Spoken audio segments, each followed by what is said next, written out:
4 তারিখের পরে টিএমসি বলে কোনো জিনিস ভাঙড়ে আর থাকবে না আশা করছি।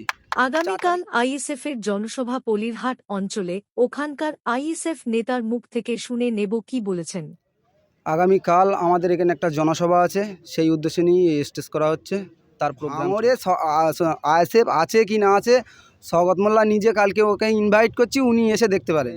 সেদিনকে সন্ধ্যাবেলা ওদের প্রোগ্রাম ছিল, প্লাস খয়েরপুরে আমাদের ছিল। আমাদের ওখানে একটা জনসমুদ্র হয়েছিল, ছোট কর্মী সভা যেহেতু, কিন্তু ওখানে একটা জনসমুদ্র হয়েছিল। আর এদের এখানে স্টেজ উল্টে ভেঙে গেছিলো, এদের প্রোগ্রামটা বানচাল হয়েছিল, সে মিডিয়ায় সবাই দেখেছে। এটা নিয়ে একটা ভাববার বিষয়, যারা এখনও তৃণমূলে আছে তাদের ভাবা উচিত তারা মানে কতটা নিচে নামতে পারে। কোরআন নিয়ে, বাইবেল নিয়ে, যে কোনো ধর্মের গ্রন্থগুলো নিয়ে কথা বলছে। যারা এখনও টিএমসি করছে তারা নিকৃষ্ট অধম, তাদের এখনই ফিরে আসা উচিত। আইএসএফ কোনো দিন ধর্ম নিয়ে রাজনীতি করে না, ভাইজান কোনো দিন ধর্ম নিয়ে রাজনীতি করে না। মমতাকে ধিক্কার জানাই এখান থেকে। কিসের প্রকল্প ওনার? কন্যাশ্রী, যুবশ্রী, রূপশ্রী, স্বাস্থ্যসাথী এসবগুলো দিয়ে মানুষের কী লাভ হচ্ছে? যে মানুষের চাকরি নেই সে কন্যাশ্রী নিয়ে কী করবে? যে বাড়িতে খাওয়া হয় না সে রূপশ্রী নিয়ে কী করবে?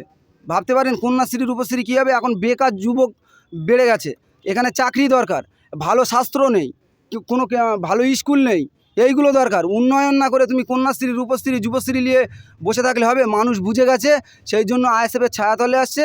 আগামী দিনে ভাইজানের হাত ধরে অনেকেই টিএমসি থেকে আইএসএফে এসছে। 4 তারিখের পরে আশা করছি টিএমসি বলে কোনো জিনিস ভাঙড়ে আর থাকবে না। পঞ্চায়েত ভোটে একাধিক আইএসএফ কর্মীকে কেস দেওয়া হয়েছে, এই সামনে লোকসভা ভোট, তাও ভয়টাই লাগছে। যত কেস দিচ্ছে তত আইএসএফের ছেলে থরথর করে বেরিয়ে যাচ্ছে, কমছে না। আইএসএফে মানে 2021 সালে যত না সৈনিক ছিল তার থেকেও বেড়ে গেছে।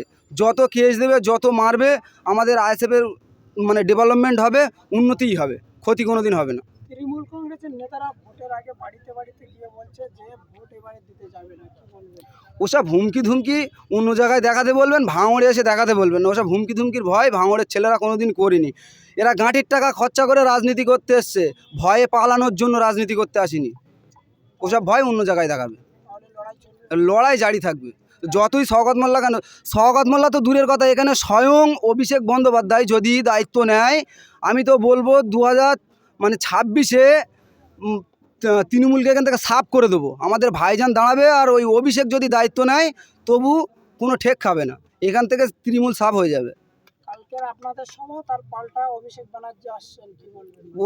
ওদের দেখবেন ওই ঢিং করে 2-4টে লোক হবে, আর ওই জীবনতলা থেকে ভাড়া করে নিয়ে আসবে, তাছাড়া তোর গতি নেই। 500 করে টাকা দিয়ে আর লোক আনছে, ও এছাড়া তো গতি নেই। আর আমাদের প্রোগ্রামটায় কালকেরে দেখবেন যে কাউকে 1 প্লেট বিরিয়ানিও দেওয়া হবে না, কাউকে 500 করে টাকাও দেওয়া হবে না। এখানে মানুষের শুধু ঢল নেমে যাবে, তাই লোক হবে মনে করেন? এই একদম 100%। আপনার নাম, দলের পরিচয়? এমডি নাসিরউদ্দিন মোল্লা, আমি 103 নম্বর বুথের সভাপতি।